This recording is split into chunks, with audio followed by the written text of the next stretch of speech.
Hello friends.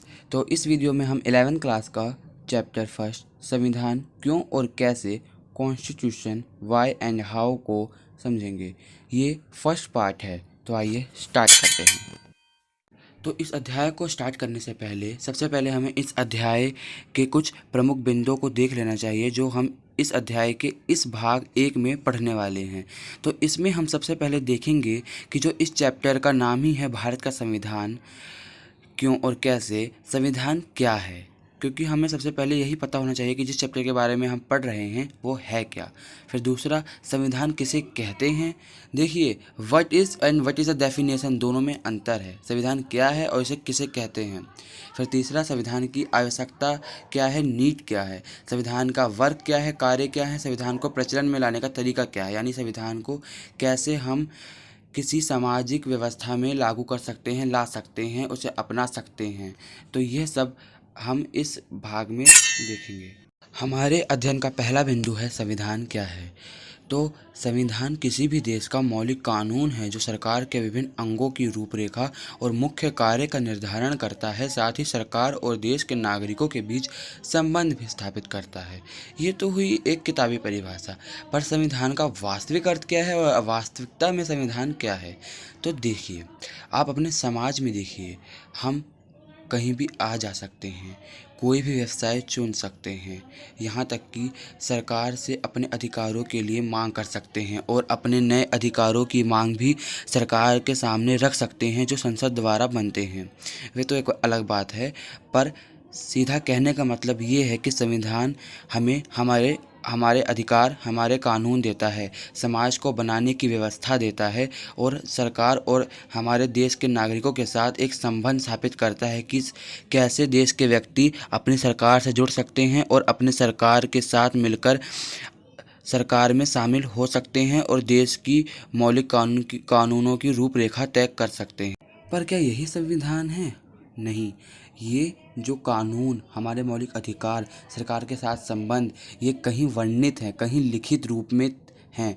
ये जहाँ लिखे हुए हैं जिस पुस्तक में, उसे संविधान की पुस्तक कहते हैं, वही संविधान है। अब इसे एक चित्र के द्वारा समझिए। हो सकता है आपने ये पुस्तक पहले कभी देखी हो, कॉन्स्टिट्यूशन ऑफ इंडिया, भारत का संविधान।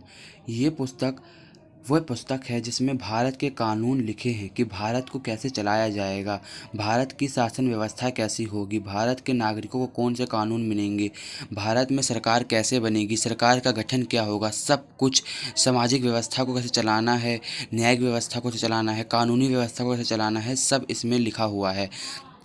तो इसको भारत का संविधान कहते हैं। और आपको एक बात बता दूँ, ये आपके सिलेबस में वैसे है नहीं, पर संविधान की पुस्तक का वजन 3.75 किलोग्राम था और इसको लिखने के लिए 254 पेनों की दिब लगी थी, जिसे आप बोल सकते हैं रिफिल। अब संविधान किसे कहते हैं ये समझना आपके लिए बहुत आसान हो गया होगा, क्योंकि हमने समझ ही लिया संविधान क्या है। अब क्या है, बस इसको परिभाषित करना ही इसको कहते हैं।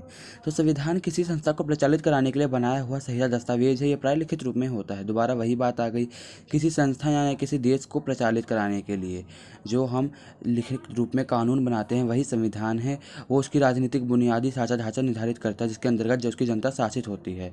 इसका मतलब ये है कि संविधान में लिखा होता है कि उस देश की सरकार कैसे बनेगी, जनता अपने नागरिकों को कैसे चुनेगी। जैसे भारत में जनता अपने नागरिकों को वोट देकर चुनती है, क्योंकि भारत के नागरिकों को सार्वभौमिक वयस्क मताधिकार दिया गया है, जिसके आधार पर सभी व्यक्ति बिना किसी भेदभाव के अपने प्रतिनिधि या अपने नेता को चुन सकते हैं। तो सीधी सी बात यह है कि संविधान जो है राजनीतिक व्यवस्था का बुनियादी साझा ढांचा निर्धारित करती है, जिससे सरकार बना सकते हैं। कौन बना सकती है? जनता। कैसे बना सकती है? संविधान के द्वारा, जैसे संविधान में लिखा हुआ है। तो ये थी संविधान की परिभाषा। हमारे अध्ययन का अब तीसरा बिंदु है संविधान की आवश्यकता, कि संविधान की क्या आवश्यकता है। हम संविधान क्या है और संविधान की परिभाषा के अध्ययन के बिंदुओं में हम ये तो जान ही चुके हैं कि संविधान की आवश्यकता क्या है, क्योंकि मनुष्य एक सामाजिक प्राणी है। सामाजिक प्राणी का यहाँ पे मतलब बच्चों ये है कि मनुष्य समाज में रहता है, यानी वो सामाजिक प्राणी है। और समाज विभिन्न प्रकार के समुदायों से बनता है। जैसे आप देख लीजिए, जैसे कोई हिंदू, कोई मुसलमान, कोई सिख है। वैसे मैं ये कहना नहीं चाहता था, पर समझाने के लिए एक एग्जांपल ले लीजिए, कोई मुसलमान कोई हिंदू है, तो इनमें समन्वय तालमेल कैसे बैठाएंगे? अगर हिंदू बोलेंगे कि हमें अधिकार है अपने धर्म का स्वतंत्रता, तो वो अपने धर्म की स्वतंत्रता अपनाएं, उसमें कोई दो राय नहीं। पर अगर उनके धर्म को अपनाने से लेकर किसी दूसरे के धर्म को ठेस पहुंच रही है, मान लीजिए हिंदू कहता है कि मैं तो सुबह सुबह रामायण का पाठ फुल वॉल्यूम में बजाऊंगा, वहीं मस्जिद में भी सुबह अजान हो रही है, तो फिर क्या होगा? दोनों में बहस होगा, दोनों समुदायों में झगड़ा होगा। तो इनमें तालमेल कैसे बैठाएं? इसके लिए कानून बनाया जाए है, संविधान की ज़रूरत है कि संविधान ये बताता है कि कौन सा धर्म अपने अधिकारों का कैसे उपयोग करे कि हिंदू भी अपने धर्म का उपयोग कर पाए और मुसलमान भी, यानी हर समुदाय में तालमेल बैठा रहे और किसी में भी आपसी विवाद झगड़ा ना हो। संविधान का जो दूसरा बिंदु, दूसरी आवश्यकता वो ये है कि संविधान हम लोगों को ये विश्वास देता है, ये कॉन्फिडेंस देता है कि आप अपने अधिकारों का उपयोग करें, चुनाव लड़ें, आप कोई भी नौकरी कर सकते हैं, इससे आपको कोई नहीं रोक सकता, क्योंकि ये हमारे अधिकार हैं और ये संविधान में वर्णित हैं, इसलिए संविधान की ज़रूरत है। तो ये दो कारण थे जो हमारे संविधान की आवश्यकता के मुख्य प्रावधान को ज़रूरी बनाते हैं हमारे लिए और देश के लिए। अब सबसे इम्पॉर्टेंट टॉपिक संविधान के कार्य, जो पेपर में हमेशा पूछा जाता है 4 नंबर में। संविधान का पहला कार्य है कि बुनियादी नियमों का एक ऐसा समूह उपलब्ध कराए जिससे समाज के सदस्यों में एक न्यूनतम समन्वय और विश्वास बना रहे। जो अभी हमने एग्जाम्पल समझा था हिंदू मुसलमान वाला, वहीं पे यहाँ पे दोहराया गया है कि कानून नियमों का संग्रह उपलब्ध कराता है, नियमों का एक हमें विश्वास देता है कि आप दोनों समुदायों में सदस्यों में समुदाय के तालमेल बैठा रहेगा, बना रहेगा। संविधान का दूसरा कार्य स्पष्ट करना है कि समाज में निर्णय लेने का अधिकार किसके पास होगा, मतलब कौन फैसला लेगा समाज में। संविधान ये भी निश्चित करता है कि सरकार का निर्माण किस प्रकार होगा, मतलब संविधान हमको बताता है कि सरकार को हम चुनेंगे कैसे, वोट देके चुनेंगे और सबके वोट का मूल्य एक समान एक होगा। तो यह संविधान में निश्चित करता है, ये संविधान का एक कार्य है। अब संविधान का हम अगला कार्य देखते हैं। तीसरा कार्य है बच्चों कि सरकार अपने नागरिकों को जो कानून दे रही है उस पर कुछ सीमाएं लगाए। ये सीमाएं इस मौलिक रूप में होती है कि सरकार उनका उल्लंघन कभी भी नहीं करेगी। जैसे बच्चों हमारा मौलिक अधिकार है कहीं भी आना जाना, अगर सरकार इस मौलिक अधिकार पे सीमा लगा दे, यानी कुछ ऐसा कानून ले आए जिससे हमारी स्वतंत्रता का उल्लंघन होता है, हमारी फ्रीडम का उल्लंघन होता है और हमें कहीं जाने से रोकती है, तो ये हमारे संविधान हमारे कानूनों पर कुछ सीमाएं लगा रही है। लेकिन अगर सरकार रोक रही है किसी अच्छे कारण की वजह से, तब तो वो रोक सकती है, तो उसमें कोई दो राय नहीं। लेकिन बिना किसी कारण के और ऐसे ही कानून बना के अगर वो मौलिक अधिकारों को सीमित करती है तो सरकार को ये नहीं कर सकती, क्योंकि संविधान में ये वर्णित है कि सरकार उनका उल्लंघन ना करे। संविधान का चौथा कार्य ये है कि सरकार को ऐसी क्षमता प्रदान करे संविधान की जनता की आकांक्षाओं को पूरा कर सके। मतलब संविधान ऐसी व्यवस्था करे, ऐसे कानून बनाए जिससे सरकार के पास इतनी शक्ति हो कि वो हम जैसे नागरिकों के लिए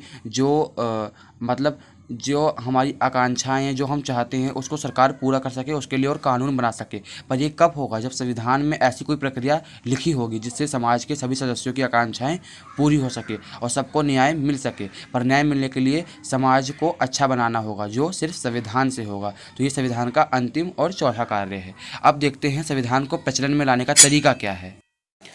कई संविधान इसलिए अच्छे नहीं हुए क्योंकि सैनिक शासकों ने या अलोकप्रिय नेताओं ने बनाए गए। मतलब कुछ संविधान जो बाहर देश में बने, जैसे आप उदाहरण लीजिए पाकिस्तान का, वहाँ पे जो संविधान है वो इसलिए अच्छा नहीं बना क्योंकि वहाँ पे शासकों यानी जो सैनिक जो बॉर्डर पे रहते हैं उनका राज था, ना कि नेताओं का। और नेता भी जो थे वो अलोकप्रिय थे, मतलब वो नेता अच्छे नहीं थी, उनकी जो जनता थी वो आलोचना करती थी, उनको धुतकारती थी। तो जब ऐसे लोग संविधान बनाएंगे तो क्या आपको लगता है कि संविधान अच्छा होगा? नहीं, वो परिणाम स्वरूप वो अच्छा नहीं होगा। विश्व के सर्वाधिक सफल संविधान, जैसे बच्चों विश्व में वो संविधान जो बहुत अच्छे साबित हुए, जैसे भारत का, दक्षिण अफ्रीका का और अमेरिका का। ये संविधान एक राष्ट्रीय आंदोलन के बाद बनाया गया। जैसे आपको पता है कि हम पहले अंग्रेजों के गुलाम थे, उसके बाद एक आंदोलन छड़ा, असहयोग आंदोलन और कई आंदोलन, जिससे भारत देश आज़ाद हुआ। और फिर एक राष्ट्रीय आंदोलन, पूरे देश को जब आंदोलन करता है तो इसे राष्ट्रीय आंदोलन कहते हैं, के बाद हमारा संविधान बना। तो इसलिए सफल है। इस कारण जो भी जितनी भी संस्थाएं हैं वो इस संविधान को मानती है। क्यों? क्योंकि बहुत लोकप्रिय है और इसको बनाने वाले बहुत लोकप्रिय नेता थे। कैसे हम जानते हैं कि भारत का संविधान लोकप्रिय नेता डॉक्टर भीमराव अम्बेडकर, राजेंद्र प्रसाद, जवाहरलाल नेहरू और बाकी सब दिग्गज नेताओं ने मिलकर बनाया, जो बहुत लोकप्रिय नेता थे। इसलिए लोगों ने इस संविधान पर अपनी सहमति समर्थन दिया, क्योंकि यह लोकप्रिय नेताओं ने बनाया था। वहीं पाकिस्तान जैसे देशों की बात करें तो यहाँ पे किसी भी संविधान को आप कह सकते हैं समर्थन और सहमति नहीं दी गई उतनी, क्योंकि ये एक सैनिक लोगों के द्वारा बनाया गया और जिन नेताओं ने बनाया वो खुद ही अपने देश को लूटने खाने वाले थे। तो आज का हमारा ये पाठ समाप्त होता। तो बच्चों, अब हमारा ये पार्ट वैसे भी पूरा हो गया। अब हम अगले भाग 2 में देखेंगे इसके आगे के भारत का संविधान का निर्माण कैसे हुआ, कौन कौन इसमें थे, कितने सदस्य शामिल थे और बहुत कुछ। तब तक के लिए आप अपनी तैयारी करते रहिए। ठीक है, बाय बाय।